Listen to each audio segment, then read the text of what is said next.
अभी insurance industry में बहुत ही ज़ोर शोर से एक वर्ड यूज़ हो रहा है और वो है बीमा असबा ASBA, यानी बीमा application supported by blocked amount.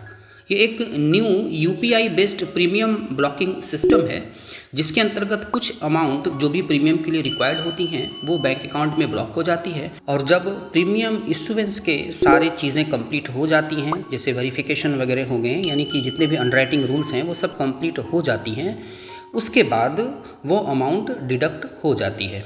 यदि अधिक अमाउंट की आवश्यकता होती है तो उसमें एक बार मॉडिफिकेशन किया जा सकता है, और यदि कम अमाउंट की आवश्यकता होती है तो वो अमाउंट डिडक्ट करके बाकी अमाउंट उसके बैंक अकाउंट में अनब्लॉक कर दिए जाते हैं। तो इस सिस्टम से ये काम करता है और ये UPI बेस्ड सिस्टम होता है। इसके लिए मैक्सिमम 14 डेज़ का समय दिया गया है IRDAI की तरफ से, यानी 14 डेज़ के अंदर ही कंपनियों को सारे टर्म्स एंड कंडीशंस फुलफिल करने होते हैं, जितने भी अंडरराइटिंग रिक्वायरमेंट्स हैं उनको कंप्लीट करनी होती है, और उसी के बीच पॉलिसी को एक्सेप्ट करनी होती है, वरना फिर वो पैसे अनब्लॉक कर दिए जाते हैं। ये सिस्टम नियंत्रित होगी NPCI के द्वारा। NPCI अर्थात national payments corporation of India, जो कि सभी तरह के पेमेंट्स को रेगुलेट करती हैं, उनको अपनी निगरानी में रखती है, जिससे कि किसी तरह की कोई फ्रॉड ना हो और कोई मनमानी ना कर सके। यही NPCI मैंडेट वगैरह की भी देख रेख करती है, अर्थात उसको रेगुलेट करती है। मैंडेट आप जानते हैं कि एक मुश्त राशि जो इंश्योरेंस प्रीमियम की काटी जाती है, या म्यूचुअल फंड की मंथली या ईयरली या हाफ ईयरली जिस तरह की भी स्कीम्स होती है, उसमें जो एक मुश्त राशि काटी जाती है वो अमाउंट बैंक अकाउंट से काटी जाती है, और वो जो मैंडेट रजिस्टर होती है उसकी भी देखरेख इसी संस्था के द्वारा होती है, अर्थात NPCI के द्वारा होती है। उसी की देखरेख में ये असबा काम करेगी। तो ये एक सिंपल सा प्रोसेस और इंट्रोडक्शन था कि ये असबा क्या है, यानी ASBA क्या है। लेकिन लाइफ इंश्योरेंस एडवाइज़र्स के बीच पैनिक इस कारण हुआ कि क्या इसको कंपलसरीली सभी NB के लिए लागू कर दिया जाएगा, यानी सभी न्यू बिजनेस के लागू किया जाएगा। तो इससे इंश्योरेंस एडवाइज़र्स को पॉलिसीज़ करने में बहुत सारी कठिनाइयों का सामना करना पड़ेगा। लेकिन आपको यह चीज़ क्लियर कर दूं कि जनरली ये रूल लाया गया है हेल्थ इंश्योरेंस के लिए, क्योंकि बहुत बार ऐसा होता है कि हेल्थ इंश्योरेंस या मेडिक्लेम्स की जो कंपनियां हैं वो अमाउंट तो डिडक्ट कर लेती हैं, लेकिन बाद में जब टेली वेरिफिकेशन होती है और पता चलता है कि उस कस्टमर का पहले से कोई डिजीज़ था या किसी और कारण से जब उसकी पॉलिसी इशू नहीं होती थी, तो फिर उसके पैसे रिफंड होने में बहुत समय लग जाता था और प्रॉब्लम्स होती थी। अब जब पॉलिसी इशू के समय इस ऑप्शन को चुना जाएगा तो उसका अमाउंट जब बैंक अकाउंट में ब्लॉक कर दिया जाएगा, उसके बाद जब सारे वेरिफिकेशंस कंप्लीट हो जाएंगे और जितने भी अंडरराइटिंग रिक्वायरमेंट्स है वो सब कंप्लीट हो जाएंगे, और जब पॉलिसी इशू होगी तब वो अमाउंट काटी जाएगी, वरना 14 दिनों के बाद वो अनब्लॉक कर दी जाएगी और वो उसके अकाउंट में ही चली जाएगी।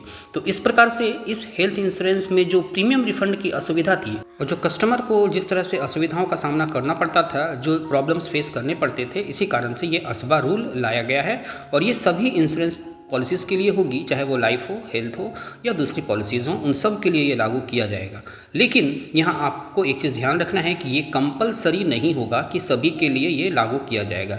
इसको ऑप्शनल रखा गया है, यानी कि आप चाहें तो इसको चूज़ कर सकते हैं, आप ना चाहें तो इसको चूज़ नहीं भी कर सकते हैं। इसका एक कॉलम दिया जाएगा, यदि आप इसको चूज़ करते हैं तभी पैसे ब्लॉक होंगे, यदि आप इसको चूज़ नहीं करते हैं तो वो ब्लॉक नहीं होंगे, यानी ये ऑप्शनल होगा। और बाकी LIC के जैसे पॉलिसीज़ होती हैं जो प्रीमियम पेमेंट के सारे ऑप्शंस अवेलेबल हैं, चाहे वो कैश हो, चेक के थ्रू हो या और किसी मेथड से हो, नेफ्ट के थ्रू हो या RTGS के माध्यम से हो, वो सारे पेमेंट के ऑप्शंस अवेलेबल रहेंगे। आप जैसे भी चाहें कस्टमर का प्रीमियम ला सकते हैं और उसका पेमेंट कर सकते हैं। ये ऑप्शनल रहेगा, कस्टमर अगर चाहे तो इसको चूज़ करेगा, यदि ना चाहे तो चूज़ नहीं कर सकता है, ये ज़रूरी नहीं रहेगा। तो लाइफ इंश्योरेंस के एडवाइज़र्स को घबराने की बिल्कुल आवश्यकता नहीं है, क्योंकि पेमेंट के सारे ऑप्शंस अवेलेबल रहेंगे। वो ग्रीन चैनल कैश के थ्रू भी कर सकते हैं, चेक के थ्रू भी कर सकते हैं, नेफ्ट के थ्रू भी कर सकते हैं, और ये असबा यदि वो कोई कस्टमर चूज़ करता है तभी उसको देना पड़ेगा, यदि वो चूज़ नहीं करता है तो इसको देने की आवश्यकता नहीं है, उसके पैसे ब्लॉक नहीं होंगे। तो ये ऑप्शनल रहेगा, इसी कारण LIC एडवाइज़र्स को घबराने की बिल्कुल भी आवश्यकता नहीं है। ये असबा का नियम जो लागू किया गया है, जो कि 1 मार्च से लागू होने वाला है, ये इतनी तेज़ी से ये फैला कि LIC एडवाइज़र्स के बीच एक पैनिक क्रिएट हुआ, और बहुत सारे LIC एडवाइज़र्स ने भी हमसे कांटेक्ट किया तो आवश्यकता महसूस हुई कि इसकी जानकारी आपको देनी ज़रूरी है, जिससे कि आपके अंदर की पैनिक दूर हो सके। तो उम्मीद है सारी डिटेल्स यहाँ पर क्लियर हो गए होंगे। फिर भी यदि आप कोई प्रश्न पूछना चाहते हो तो आप कमेंट कर सकते हैं, आपके प्रश्नों का उत्तर अवश्य दिया जाएगा। यह चैनल केवल और केवल LIC एडवाइजर्स की सहायता के लिए बनाई गई है। यह चैनल कम्प्लीटली LIC के एडवाइजर्स को डेडिकेटेड है। यदि आप LIC के एडवाइज़र हैं और अभी तक आपने इस चैनल को सब्सक्राइब नहीं किया है तो ज़रूर सब्सक्राइब कर लें, साथ ही बेल आइकन को ऑल पर सेट कर दें, जिससे जब भी कोई नई वीडियो अपलोड हो तो उसका नोटिफिकेशन आपको प्राप्त हो जाए। साथ ही इसके प्लेलिस्ट को भी आप ज़रूर फॉलो करें, वहाँ अलग अलग ग्रुप्स में आपके लिए उपयोगी वीडियोज़ हैं। इस वीडियो को अन्य एजेंट फ्रेंड्स के बीच ज़रूर शेयर करें और इसको लाइक करना बिल्कुल ना भूलें। Thank you.